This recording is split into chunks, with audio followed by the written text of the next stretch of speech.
था तो राज बदलने के लिए तलवारें चलती थी, बंदूकें चलती थी, भाले चलते थे, तोपें चलती थी, हजारों हजारों लोग प्राणों का बलिदान करते थे, तब जाके राज बदलता था।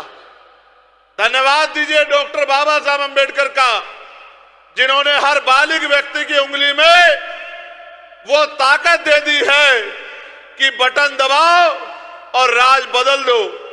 जिस काम के लिए पहले हजारों हजारों लोग बलिदान होते थे, आज ना किसी को बुरा कहना है, ना लाठी चलानी है, ना ही कोई साजिश करनी है।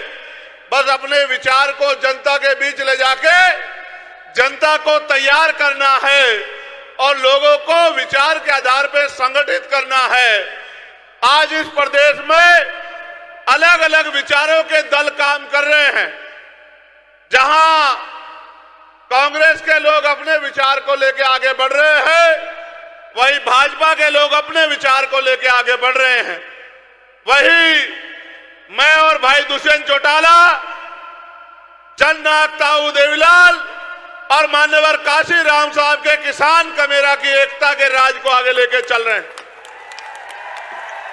एक समय था हरियाणा के लोगों और हरियाणा में भी उचाना के मेरे साथियों, मैं आपको कहना चाहता हूं, एक समय था कि दिल्ली की राजनीति हरियाणा से चलती थी। जब किसान कमेरा एकजुट था तो दिल्ली की कुर्सी पे कौन बैठेगा इसका फैसला हरियाणा में होता था। उत्तर प्रदेश की कुर्सी पे कौन बैठेगा, बिहार की कुर्सी पे कौन बैठेगा, इसका फैसला हरियाणा में होता था।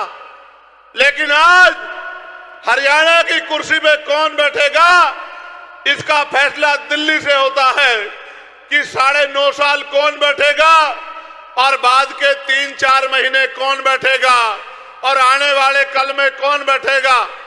आज हरियाणा के बल को क्या हो गया है, मुझे ऐसा लगता है कि आप दुश्मन की साजिश का शिकार हो गए हैं। दुश्मन चाहता है कि दिल्ली से हरियाणा चले और उनके कठपुतली मुख्यमंत्री हरियाणा में बैठ के हरियाणा के विकास के पैसे को दिल्ली भेजने का काम करें। अगर आप जिम्मेदार व्यक्ति के हाथ में ताकत दोगे तो हरियाणा का पैसा दिल्ली नहीं जाएगा, बल्कि दिल्ली में रखा आपका पैसा हरियाणा के विकास के लिए लगने का काम होगा। एक समय था, वो समय आपकी वजह से पीछे हट गया। आप इन राष्ट्रीय दलों के चक्कर में आ गए और ये झूठे वादे आपसे करते रहे। इनके मैनिफेस्टो देखना, ये अपने मैनिफेस्टो के 4 काम पूरे नहीं करते, फिर भी आप उनके पिछलोग्गू बनने का काम करते हो। भाई दुष्यंत जब बोल रहे थे, कह रहे थे कि अपना मारे छांव में गिरे बगाना मारे धूप में, मैं तो ये मानता हूं कि अपना मारता ही नहीं है। जो अपना होता है वो तो अपने का हाथ पकड़ता है, अपने के साथ रहता है, अपने की ताकत बढ़ाता है, अपने को मजबूत करता है। 30 साल मुझे कहना नहीं चाहिए था, मगर मैं इस बात को कहता हूं, मैं मंचों से नहीं कहता। 30 साल के थे वो, जब वो आपके बीच मैदान में और परिवार किस हालात में था आपने देखा। चाहते तो यहां से इधर उधर की सोचते, लेकिन आपके बीच में आए और मैंने कार्यशैली देखी दोनों भाइयों की। ऐसे नहीं हुआ गठबंधन कि इन्होंने कह दिया गठबंधन कर लो।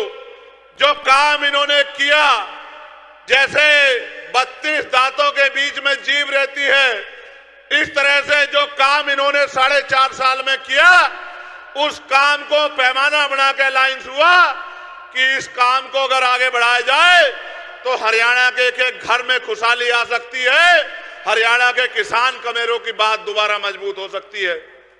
ये अलायंस क्यों हुआ, मैं इस बात पे आऊंगा। उससे पहले जब मैंने देखा कि इन्होंने 1200 से ज्यादा लाइब्रेरी खुलवाने का काम किया, डिजिटल लाइब्रेरी, इसलिए कि गांव का बच्चा शहर के बच्चे के बराबर हो जाए, वो एजुकेशन में किसी पीछे ना रहे।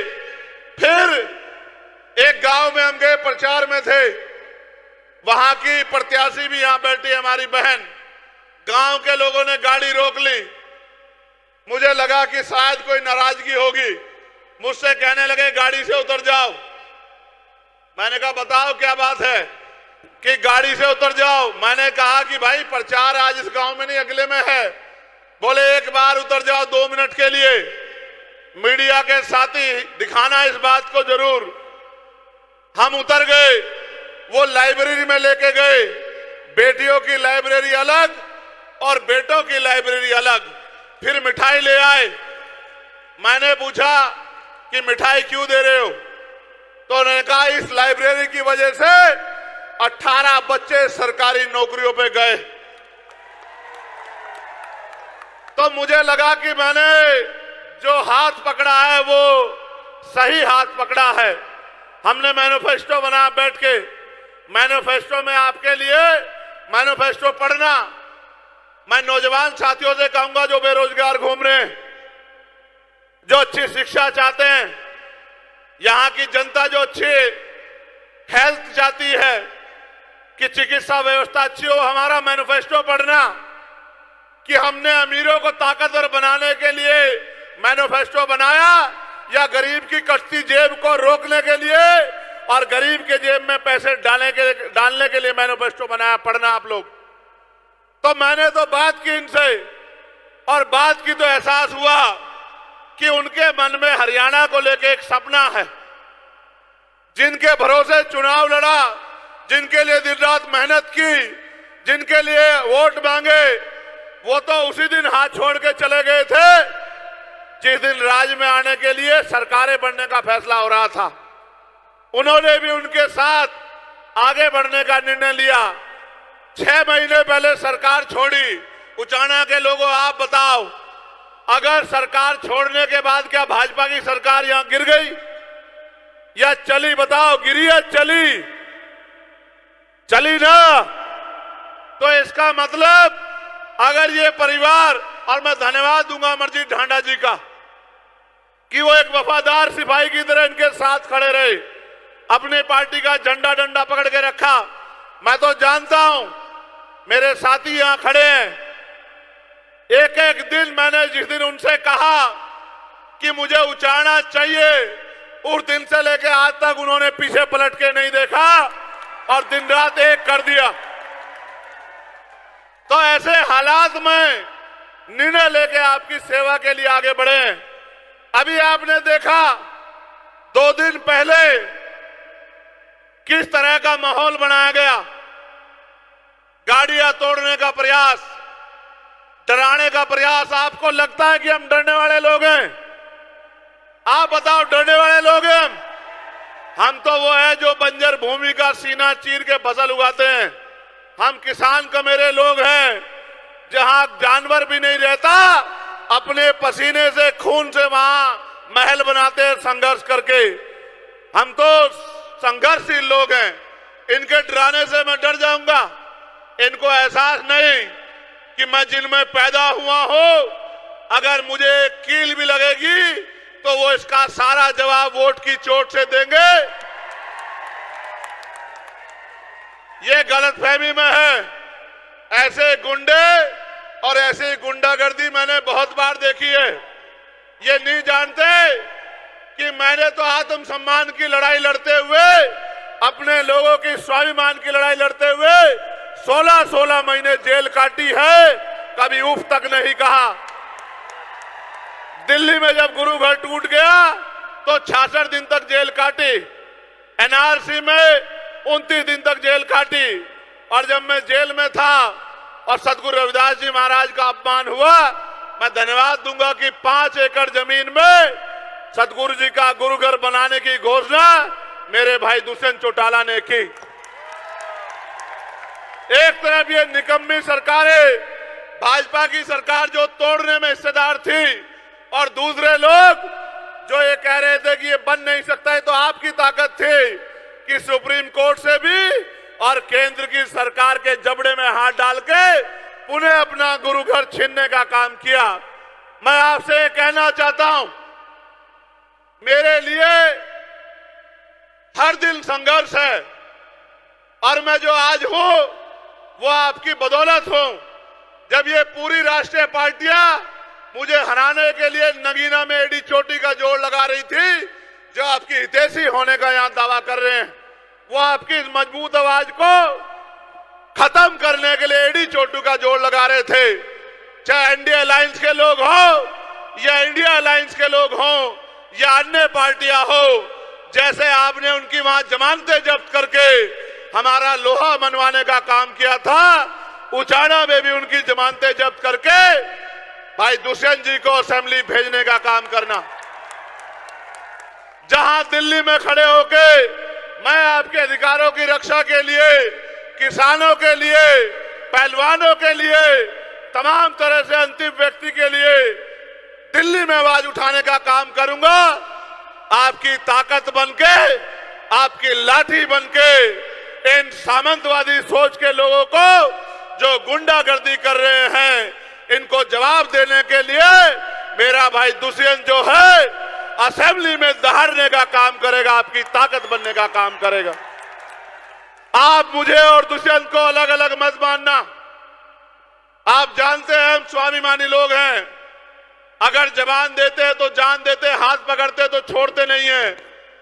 आपके ऊपर छोड़ रहा हूं, अगले 3 दिन मेहनत करना, गांव गांव जाना, घर घर जाना, लोगों से वोट की अपील करना, क्योंकि बाबा साहब अंबेडकर ने कहा था political power is the master की।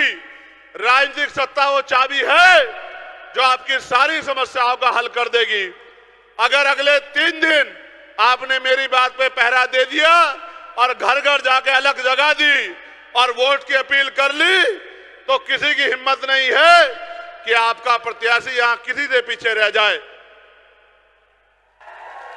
अगले 3 दिन जिस तरह से आपने मेरी हर बात पे पहरा दिया है, अगले 3 दिन जुट जाओ, मेहनत करो, घर घर जाओ, बूथ मजबूत करो और 5 तारीख को ज्यादा से ज्यादा पोलिंग करा के एक एक व्यक्ति को बूथ तक लाके और अपनी वोट की चोट से एक क्रांति 5 तारीख को पैदा कर देना, जिसके लिए आपका धन्यवाद करने के लिए 8 तारीख के बाद मैं फिर से आपके बीच में लौटने का काम करूंगा। और मैं चैलेंज के तौर पे, टास्क के तौर पे आपसे कह रहा हूं, जिसका गांव, जिसका बूथ सबसे मजबूत होगा, सबसे पहले धन्यवाद कार्यक्रम उसी के गांव में होगा। ये जिम्मेदारी मैं आपको दे रहा हूं। मैं आखिरी बात आपसे कह रहा हूं, मान्यवर साहब श्री काशीराम कहते थे कि तमन्ना अगर सच्ची हो तो रास्ते 1000 होते हैं, तमन्ना अगर झूठी हो तो बहाने 1000 होते हैं। हमने सच्ची तमन्ना से एक चिराग जलाया है, एक पेड़ लगाया है, उसको सींच लो। 5 तारीख तक एक ऐसा वृक्ष बनेगा, अगले 30-40 साल तक किसी दूसरे की जरूरत नहीं पड़ेगी, आपको फल भी देगा, छांव भी देगा, आपकी सुरक्षा भी करेगा। और एक बात जिम्मेदारी के तौर पे मैं भाई दुष्यंत से कह रहा हूं, ये लोग आज हरियाणा में अगर किसी की तरफ भविष्य के तौर पे देख रहे हैं तो आपकी तरफ देख रहे हैं। ये जिसका हाथ पकड़ते हैं, ये उसका हाथ नहीं छोड़ते। मैं आपको जिम्मेदारी के तौर पे कह रहा हूं, जब आपकी लड़ाई लड़ने के लिए मैदान में उतरे हैं तो बहुत सारी आंखें इनकी तरफ भी उठ रही हैं। आप इनको खड़े होके दोनों हाथ उठा के विश्वास दिलाओ कि जहां इनका पसीना पड़ेगा आप इनके लिए खड़े होने का काम करोगे। फिर मैं आपसे कहता हूं, आप 1 कदम चलोगे, ये स्वाभिमानी लोग 100 कदम चलोगे। चलोगे नहीं चलोगे बताओ? मैं उचाना को पूछ रहा हूं, इस पगड़ी की लाज रखोगे नहीं रखोगे? अपने लोकप्रिय नेता को जिता दोगे नहीं जिता दोगे? गांव गांव में अपने बूथ को मजबूत कर दोगे नहीं कर दोगे? और भाई दुष्यंत के सर पे दोबारा से पगड़ी सजा दोगे, नहीं सजा दोगे? तो यही मैं आपके गांव-गांव तक पहुंचा हूं, यही सम्मान होगा अगर आपने 5 तारीख को अपने अपने बूथ को मजबूत कर दिया। तो मैं लिख के देता हूं कि आपकी शक्ति का लोहा, आपकी शक्ति का लोहा मजबूत हो जाएगा। अभी मेरे बाद आज के इस सभा में आशीर्वाद के रूप में श्री अजय सिंह जी बोलेंगे।